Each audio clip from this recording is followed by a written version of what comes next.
जनता party के लोकप्रिय प्रत्याशी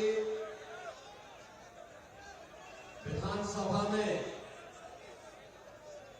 भारतीय जनता पार्टी विधानमंडल दल के उपनेता सम्मानित श्री सतीश पूनिया जी, जिला प्रमुख जयपुर श्रीमती रमा चोपड़ा जी, महापौर जयपुर नगर निगम श्रीमती सौम्या गुर्जर जी, पूर्व प्रदेश मंत्री श्री महेंद्र यादव जी, श्री श्याम शर्मा जी, श्री ओम पूनिया जी, श्री जितेंद्र शर्मा जी, श्री बद्री नारायण बागड़ा जी, श्री हरदेव यादव जी, श्रीमती बादाम वर्मा जी, श्रीमती विनीता राजावत जी, सरपंच ग्राम पंचायत दौलतपुरा कोटड़ा श्री राम सुखदास महाराज जी, श्री कालूराम प्रजापति जी, छाजूलाल मीला जी, श्री बंसी अफरिया जी, सोहन महाराज जी, दौलत सिंह जी, पप्पूलाल सैनी जी, रामजी लाल गुर्जर जी, भारतीय जनता पार्टी के सभी पदाधिकारीगण और भारी संख्या में आमेर विधानसभा क्षेत्र से उपस्थित सभी उपस्थित भाइयों और बहनों, आप सभी आमेर से जुड़े हुए भाइयों और बहनों को राम राम सा। भाइयों बहनों, राजस्थान विधानसभा का चुनाव चल रहा है और राजस्थान जो देश के अंदर भक्ति और शक्ति के संचार की भूमि रही है, उस राजस्थान के अंदर जब हम लोग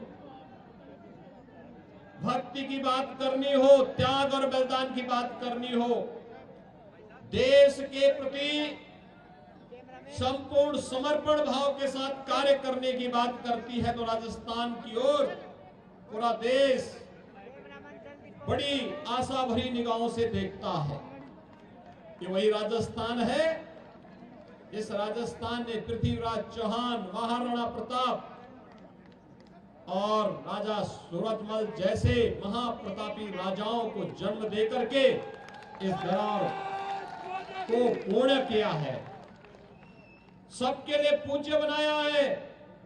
पद्मनिका जौहर और मीराबाई की भक्ति की पराकाष्ठा को कौन छू पाया है। राजस्थान की ऐसी पावन धरा को कोटि कोटि नमन करते हुए मैं आप सबका हृदय से अभिनंदन करता हूं। भाइयों बहनों, राजस्थान, जिस राजस्थान को देश के पर्यटन के सबसे बड़े केंद्र के रूप में पूर्व उपराष्ट्रपति और राजस्थान के पूर्व मुख्यमंत्री माननीय श्री भैरव सिंह शेखावत जी ने स्थापित कर दिया था, जिस राजस्थान को भारतीय जनता पार्टी ने अपने शासन काल में विकास की एक नई ऊंचाइयों को आगे बढ़ाने का प्रयास किया था, और जिस राजस्थान में 5 वर्ष पहले तक विकास हर गांव, हर गरीब, हर किसान, हर नौजवान, हर महिला तक पहुंचाने के लिए बड़े बड़े कार्यक्रम और कार्य योजनाएं आगे बढ़ी थी, श्रीमती वसुंधरा राजे जी के नेतृत्व की भारतीय जनता पार्टी सरकार ने आगे बढ़ाया था। आखिर 5 वर्ष में ऐसा क्या हो गया कि वह राजस्थान आज विकास में, पर्यटन में, रोजगार देने में, अन्नदाता किसानों के खुशहाली में नंबर 1 पर नहीं है। आज भाइयों बहनों, राजस्थान नंबर 1 में होता है अपराध में नंबर 1 पर, अराजकता में नंबर 1 पर, भ्रष्टाचार में नंबर 1 पर, गुंडागिर्दी में नंबर 1 पर, गौ कसी की घटनाओं में नंबर 1 पर, और भाइयों बहनों, महिला संबंधी अपराध हो या साइबर अपराध हो, इन सब में आज नंबर 1 पर राजस्थान है। और इसीलिए मुझे आने की आवश्यकता पड़ी है भाइयों बहनों, आपसे अपील करने के लिए। इसीलिए मैं आया हूं। एक और प्रधानमंत्री मोदी जी के नेतृत्व में, प्रधानमंत्री मोदी जी के नेतृत्व में भारत दुनिया की एक बड़ी ताकत बन रहा है। वैश्विक मंच पर भारत की प्रतिष्ठा बढ़ रही है, भारत का सम्मान बढ़ रहा है। जब मोदी जी दुनिया के अंदर किसी देश में जाते हैं और उन्हें सम्मान दिया जाता है, तो ये सम्मान मोदी जी के साथ साथ 142 करोड़ भारतीयों का सम्मान होता है। सुरक्षित होती हुई सीमा, आज कोई दुश्मन भारत की तरफ टेढ़ी निगाहों से नहीं देख सकता। कोई दुश्मन आज भारत की सीमाओं में घुसपैठ करके निर्दोष नागरिकों पर हमला करने का दुस्साहस नहीं कर सकता है। उसे मालूम है, अगर उसने दुस्साहस किया तो भारत के बहादुर जवान उसकी माद में घुस करके उसका काम तमाम भी कर सकते हैं। भाइयों बहनों, आज भारत के अंदर कांग्रेस के द्वारा दी गई बड़ी बड़ी जो समस्याएं थी, उन समस्याओं के समाधान का एक मादा है। आपने देखा होगा, कांग्रेस ने आतंकवाद की समस्या दी, मोदी जी के नेतृत्व में कश्मीर में धारा 370 समाप्त करके आतंकवाद की समस्या का हमेशा के लिए समाधान निकाल दिया गया। भाइयों बहनों, कांग्रेस के शासन ने नक्सलवाद दिया, मोदी जी के नेतृत्व में नक्सलवाद की समस्या का समाधान हो रहा है। कांग्रेस ने देश को अलगाववाद की चपेट में झोंका था, मोदी जी के नेतृत्व में अलगाववाद की समस्या का समाधान हो रहा है। कांग्रेस ने विकास को अवरुद्ध किया था, मोदी जी ने देश के अंदर हाईवे, रेलवे, एयरपोर्ट और साथ साथ देश के अंदर AIIMS, IIM, IIT, one district one medical college, हर घर नल की योजना को देकर के विकास हर गांव, हर गरीब तक पहुंचाने का काम किया है। भाइयों बहनों, कोई सोचता था कि गरीब भी हवाई जहाज की यात्रा कर पाएगा? मोदी जी ने कहा कि हां, हवाई चप्पल पहनने वाला भी अब हवाई जहाज की यात्रा करेगा। ये पहली बार हुआ है, ये पहली बार हुआ है। हमारे गांव में भी अच्छी सड़कें बन पाएंगी, ये भी पहली बार देखने को मिल रहा है। और भाइयों बहनों, गरीबों को मिलने वाली योजना का लाभ याद करिए। कांग्रेस के नेता क्या कहते थे? कहते थे कि देश के संसाधनों पर पहला अधिकार मुसलमानों का है। ये बोलते थे ना, ये बोलते थे ना। और मोदी जी ने क्या कहा?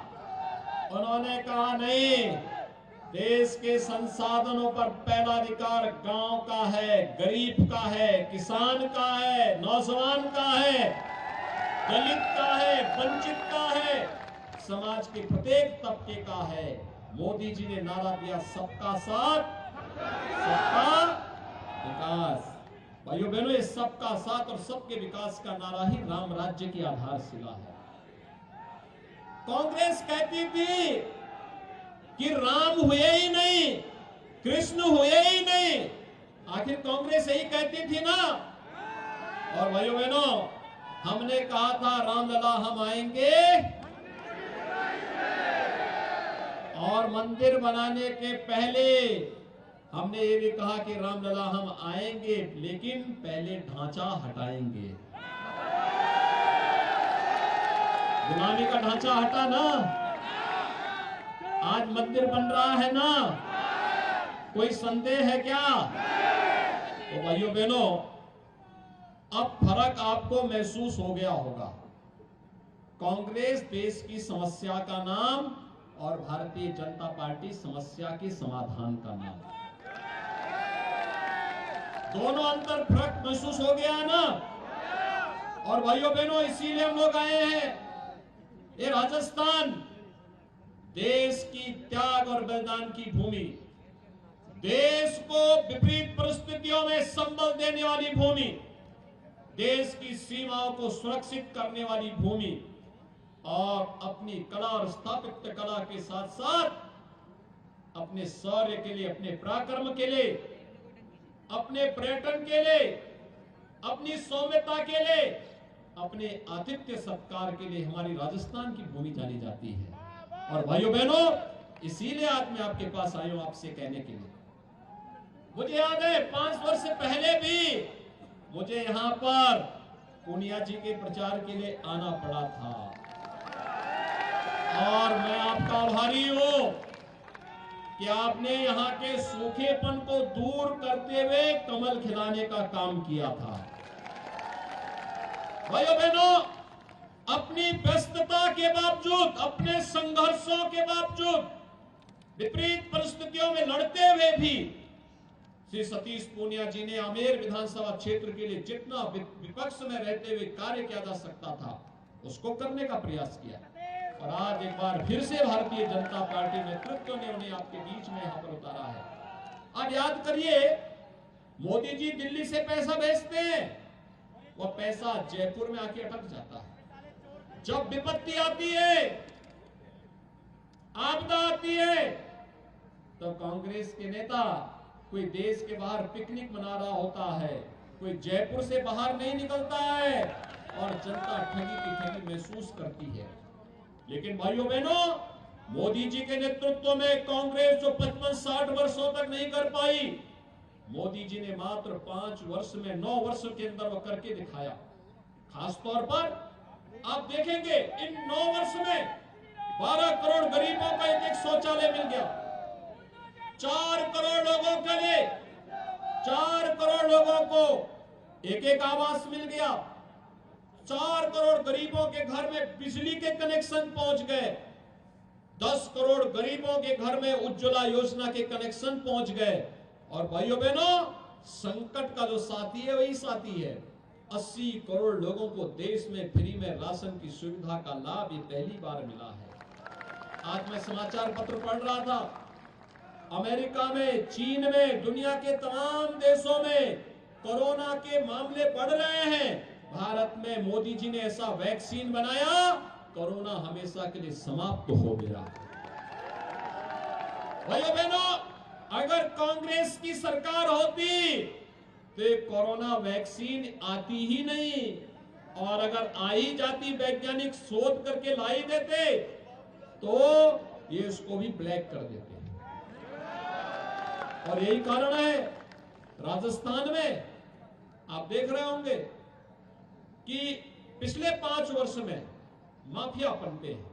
कहीं खनन माफिया, कहीं भू माफिया, कहीं जंगल माफिया, कहीं पशु माफिया, कहीं पर सत्ता के संरक्षण में अपराध करने वाली माफिया। और भाइयों बहनों, इसीलिए यहां नौजवानों के जीवन के साथ खिलवाड़ होता है, पेपर लीक होता है, नकल माफिया भी आप पनपे हैं, नौजवानों के भविष्य के साथ खिलवाड़ कर रहे हैं।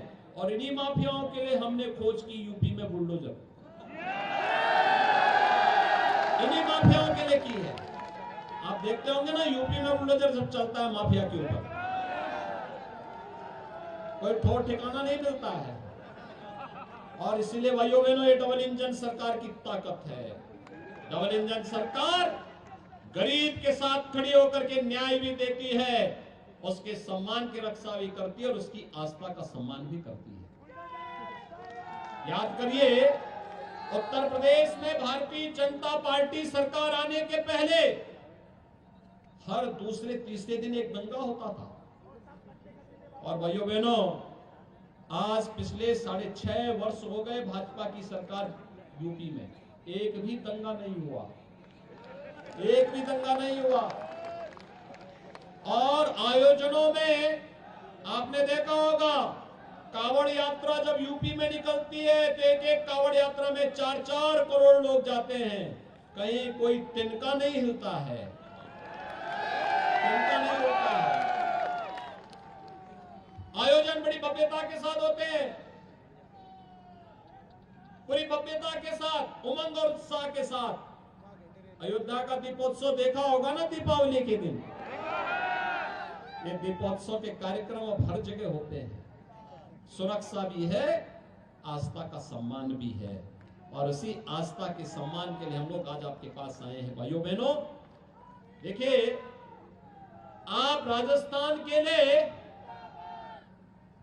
पूनिया जी को एक बार फिर से कमल खिला करके जयपुर भेजिए।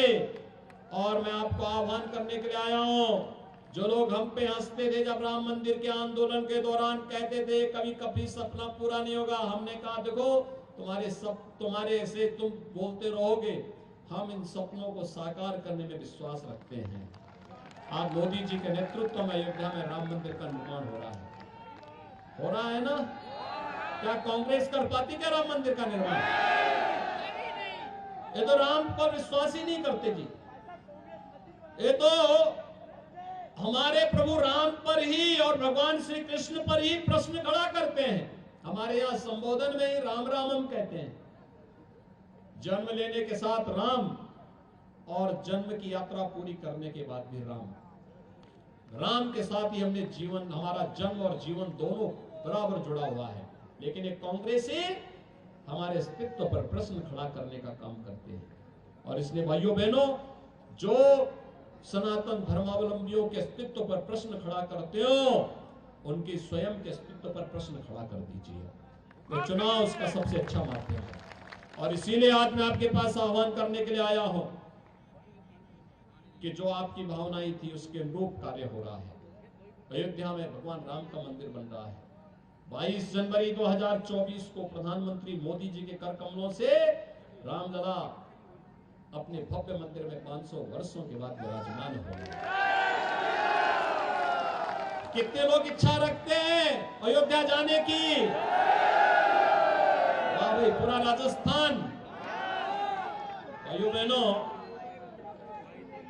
अब मैं आपका यही आह्वान करने के लिए आया हूं कि आप श्री सतीश पूनिया जी को विधानसभा में जयपुर भेजिए। और सतीश पूनिया जी के मैं जिम्मे देता हूं कि आमेर विधानसभा क्षेत्र की जनता जनार्दन को लेकर के 22 जनवरी के बाद अयोध्या जरूर पहुंचे। सहमत हैं? सभी लोग सहमत हैं? भाइयों बहनों, सहमत है ना? देखो, आप अगर इस कार्य को करेंगे तो पूनिया जी 3 दिसंबर के बाद ट्रेन पहले से बुक करवा लेंगे, क्या है ना? बाकी अयोध्या में तो हम लोग देख लेंगे। और इसीलिए मैं आज आपके पास आया हूं। आप सभी लोग सहमत हैं तो फिर मेरे साथ बोलेंगे, दोनों हाथ उठा करके, जहां तक मेरी आवाज जा रही है। भारत माता की, भारत माता की, भारत माता की जय श्री राम, जय जय श्री राम।